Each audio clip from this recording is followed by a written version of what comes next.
Welcome back. The country's legislatures are teaming up to reach out to all South Africans.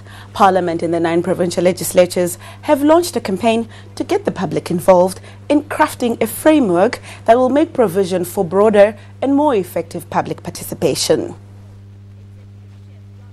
Banging on the gates of Parliament, the past year has seen citizens getting more vocal on lawmaking. They demanded to be heard on the protection of state information and the traditional courts bills. And they discovered they actually do hold some sway. Then the Constitutional Court rules that individual MPs can table legislation, opening the door for voters to lobby MPs to pitch bills on their behalf. Now all the legislatures want to improve how they engage with their constituencies.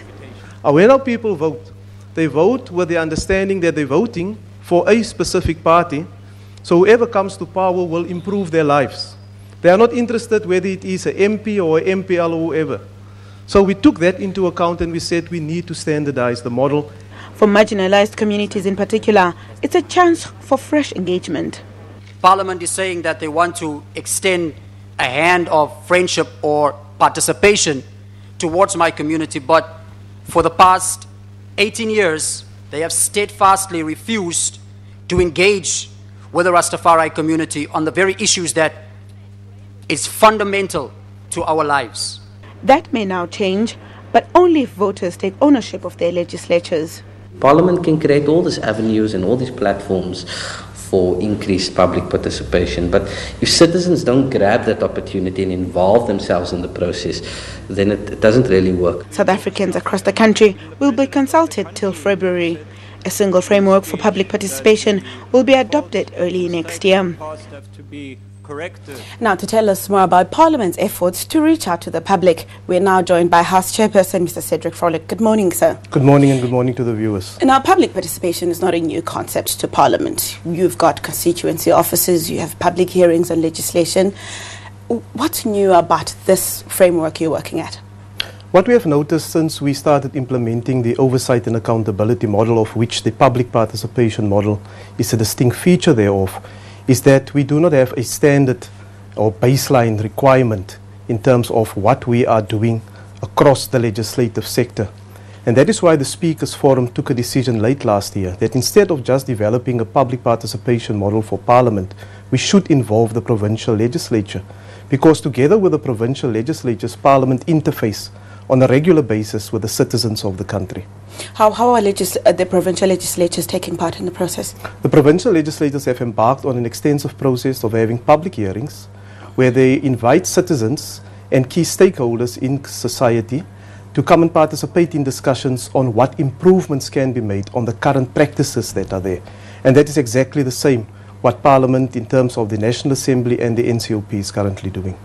Let's talk about previous experiences that some members of the public have had. The NGOs and some individuals have raised concerns that when they go to these public hearings and other forms of public engagement, a lot of the time people are bussed in with a particular view to support the ruling party.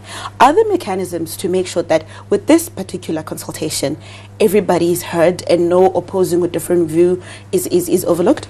But quite recent experiences display that it's not only the ruling party, but other parties that do exactly the same, as well as key organs in civil society who use these engagements to put their particular view across, and they believe that numbers is the best way to do it. That is why we are saying that we are developing a model that instead of just looking at volumes, we want to look at the substance of the input that comes from the public to ensure that it finds its way into our formal proceedings, firstly, to be considered by the relevant portfolio committees, and ultimately, if there's substance in terms of what we are dealing with, to find expression in the legislative process. Talking about substance and finding space, it's an issue opposition parties have always complained about in the past, that their views are not reflected in the final outcomes that are there. Is there a way to make sure that the views that matter, that have substance, like you said, do get to the final stages? What parliaments across the world are doing is to create the space, and in our instance, the South African Parliament creates the space for meaningful engagement and for substantive debate to take place. However, it is a political environment, so it ultimately depends on the strength of your argument. If a political party is convincing and they have the strength and they can muster the numbers, then their views will find expression in any democracy.